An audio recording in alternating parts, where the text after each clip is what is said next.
매일 성경 묵상을 돕는 해설 가이드입니다. 안녕하세요. 묵상코치입니다. 함께 읽고 나눌 말씀은 시편 78편 56절에서 72절까지 말씀입니다. 먼저 56절에서 64절 읽겠습니다.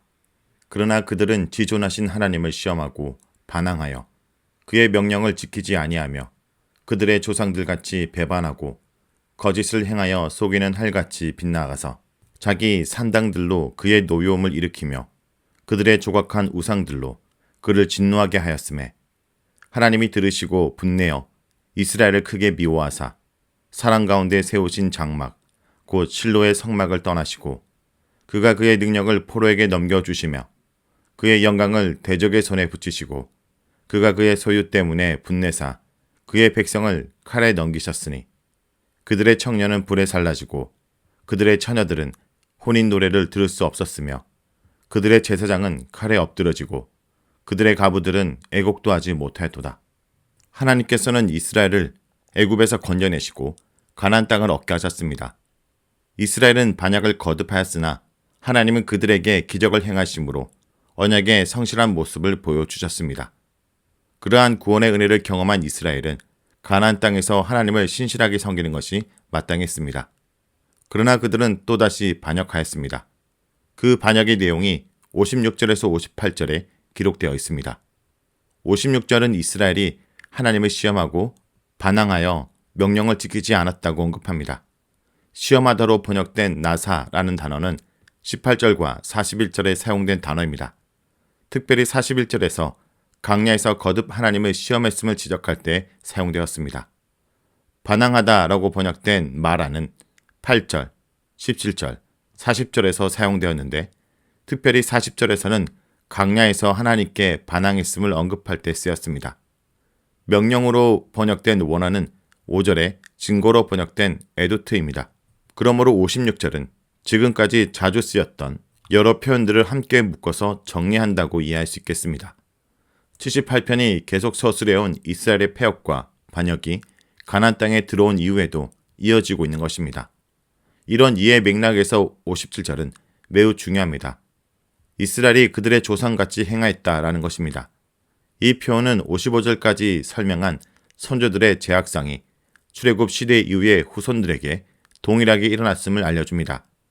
그러면서 후손들의 제약을 저지르는 모습을 거짓을 행하여 속이는 활처럼 빗나갔다라고 묘사합니다. 이 표현을 직역하면 거짓의 활입니다. 활이 거짓되었다라는 것은 그 활에서 쏜 화살이 잘못된 방향으로 날아갔음을 상징적으로 보여주는 문구입니다. 이스라엘 백성들은 겉으로 보기에는 하나님의 백성이었지만 사실은 전혀 다른 방향의 삶을 살았다라는 것입니다. 이러한 거짓의 활은 이스라엘의 모습이 58절에 선명하게 기록됩니다. 바로 산당에서 하나님을 노엽게 했다라는 점입니다. 산당이란 원어로 바마로 높은 곳을 지칭하는데 구약 성경에서는 주로 이방 우상을 숭배하는 각 지역의 우상 제단을 가리키는 말로 사용되었습니다. 58절 하반절은 이런 그들의 우상 숭배가 하나님을 진노하게 하였다라고 말합니다. 여기서 진노하다라고 번역된 원어는 카나인데 질투하다라는 의미입니다. 이때 질투는 인간적인 시기의 감정이 아니고 거룩하신 하나님께서 받으셔야 할 경배를 거짓된 우상에게 바쳤기에 드러내시게 된 의로운 분노를 가리킵니다. 59절에서 64절은 하나님의 진노입니다. 우상 숭배로 인하여 질투하게 되신 하나님은 결국 진노하시게 되었다라는 사실을 59절 상반절이 보여줍니다. 59절 하반절은 한 걸음 더 나아가 하나님께서 이스라엘을 크게 미워하셨다라고 기록합니다. 여기서 미워하다로 번역된 원어는 마하스인데 거절하다라는 의미입니다. 하나님은 이스라엘을 완전히 거절하시게 되었다라는 것입니다. 그렇다면 하나님께서 이스라엘을 거절하셨다는 것은 과연 무슨 뜻일까요? 그 내용이 60절에서 64절에 자세하게 기록되어 있습니다. 하나님의 거절하심은 그냥 감정적 분노로 그치지 않고 역사 속에서 구체적 결과로 나타났습니다. 60절은 하나님께서 사람 가운데 세우신 실로의 성막을 떠나셨다라고 기록합니다. 실로는 여호와의 법궤가 엘리 제사장 때까지 머물렀던 장소의 이름입니다. 그렇다면 실로의 성막은 무엇을 말하는 것일까요? 여기서 성막으로 번역된 원어는 미시칸인데 이 단어의 어근은 샤간 이라는 동사, 거하다, 머물다 라는 뜻입니다. 이 미시카는 거주하는 장소, 거처를 의미하는데 특별히 하나님께서 머무시는 구체적 장소를 가리킬 때 성전, 성막을 의미합니다. 본문 60절은 실로의 성막이라고 번역해도 맞긴 하지만 문맥의 이해를 돕기 위해서는 실로에 있었던 하나님의 거처로 이해하는 것이 적절합니다.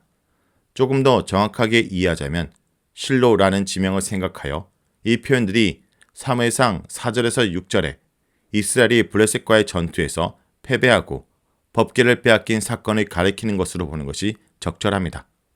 실로의 거처를 떠나셨다라는 것은 하나님의 직접적인 임재를 상징하는 법궤가 실로를 떠나 블레셋으로 갔다라는 뜻입니다. 61절을 이런 맥락에서 이해해 볼 수 있습니다. 하나님은 그의 능력을 포로에게 넘겨주셨습니다. 이스라엘의 용사들을 포로로 보내셨다라고 해석할 수 있고 또는 그 능력의 상징인 법궤가 블레셋의 포로처럼 잡혀갔다라고 해석할 수도 있습니다.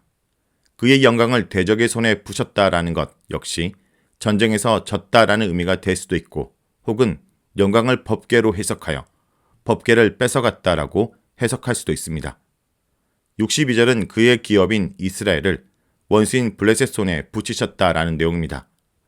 63절에서 64절은 그런 전쟁의 패배로 인해 청년, 처녀, 제사장, 가부들이 죽음을 당하고 또 애곡조차 하지 못했다는 슬픔의 결과를 묘사합니다. 하나님께서 이스라엘을 거절하셨다라는 59절의 표현을 이렇게 구체적으로 풀어 서술한 것입니다. 다음은 65절에서 72절 읽겠습니다. 그때 주께서 잠에서 깨어난 것처럼 포도주를 마시고 고함치는 용사처럼 일어나사 그의 대적들을 쳐 물리쳐서 영원히 그들에게 욕되게 하셨도다.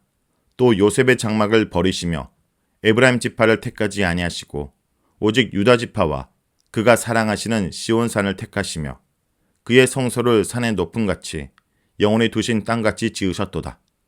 또 그의 종 다윗을 택하시되 양의 우리에서 취하시며 전 양을 지키는 중에서 그들을 이끌어내사 그의 백성인 야곱, 그의 소유인 이스라엘을 기르게 하셨더니 이에 그가 그들을 자기 마음의 완전함으로 기르고 그의 손의 능숙함으로 그들을 지도하셨도다. 65절부터 72절은 하나님이 베푸신 기적에 대한 내용입니다.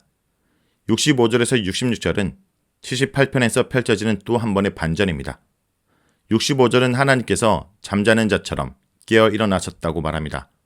잠자는 자가 깨어났다라는 것은 잠자고 있는 줄 알았던 사람이 어느새 일어나 깨어 일어났다라는 의미입니다.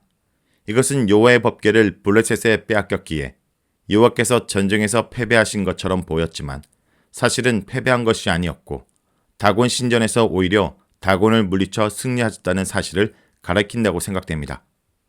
65절 하반절은 여호와를 포도주를 마시고 소리 높여 외치는 용사로 묘사합니다. 66절은 한 걸음 더 나아가 하나님께서 대적들을 물리치고 그들에게 영원히 수치를 주셨다고 설명합니다.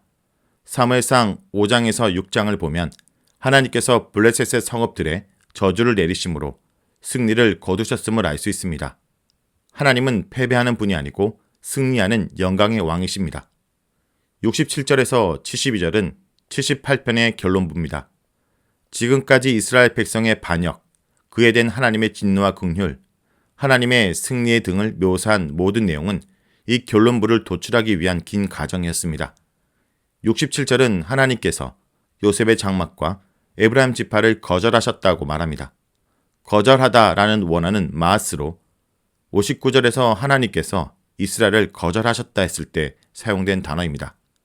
에브라임의 죄는 이스라엘의 조상들이 강야 및 가나안 정착 초기에 저지른 죄를 그대로 반영하기에 하나님은 북왕국을 버리셨다라는 것이 78편의 주요한 주장인 것을 이제 성도들로 하여금 명확하게 깨닫게 되는 것입니다. 그렇다면 북왕국을 버리신 하나님은 누구를 선택했을까요? 이것이 68절에서 72절의 관심사입니다. 하나님은 유다 지파와 시온산을 선택하셨고 그분의 성소를 영광스럽게 지으시고 그 기초를 영원히 든든하게 하셨습니다. 70절에서 72절이 78편의 최종 결론이며 동시에 핵심입니다. 하나님은 그 종 다윗을 선택하셨습니다. 그는 원래 양을 치는 목자였으나 하나님께서 그를 부르셔서 이스라엘의 목자가 되게 하셨습니다. 앞서 52절은 하나님께서 이스라엘 양떼처럼 인도하셨다고 표현하여 하나님께서 이스라엘 목자 되심을 말한 바 있는데, 이제 결론부에 이르러서는 그 하나님의 목자 되신 능력과 권세가 다윗이라는 인물에게 위임되고 있었음을 선언하는 것입니다. 72절은 그 다윗이 온전한 마음과 명철이 가득한 실천으로 목자의 사명을 감당하였다라고 표현합니다. 78편은 이스라엘 백성의 반역으로 에브라임, 즉 북왕국을 하나님께서 거절하셨지만 남왕국 유다 가운데 다윗의 가문을 선택하셨고 그에게 목자의 사명을 부여하셔서 그 다윗의 집이 이스라엘을 다스려가고 있음을 72절이라는 긴 분량의 내용을 통하여 서술한 것입니다. 자, 여기까지가 시편 78편 56절에서 72절까지 말씀입니다. 오늘 말씀을 통해 우리는 무엇을 묵상하고 적용해야 할까요? 하나님은 겸손하게 주님을 따르는 자는 끝까지 지키고 보호하십니다. 하나님은 블레셋 손에서 자기 백성을 건지셨고 그 후 겸손한 목자 다윗에게 그 백성을 맡기셨습니다. 겸손하여 순종하지 않는 자는 버리시고 겸손하게 주님을 따르는 자는 끝까지 지키고 보호하셨습니다. 67절에서 에브라임 지파는 실로의 성소를 상징합니다. 이스라엘 백성이 하나님을 인격적으로 예배하지 않고 형식적으로 제사했기 때문에 실로의 성소를 떠나셨습니다. 유다 지파는 순종의 본을 보인 다윗이 태어난 지파이기도 하며 궁극적으로 세상을 구원하실 메시아가 태어날 지파입니다. 메시아로 오신 예수님께서는 자신의 뜻대로 살지 않고 순종의 본을 보이셨습니다. 하나님이 정말 원하시는 것은 형식적인 예배 행위보다 내 삶 속에서 하나님의 뜻대로 순종하여 사는 것입니다. 그러므로 성도 여러분, 오늘 하루도 겸손하게 주님을 끝까지 따르는 자가 되길 간절히 기도드립니다.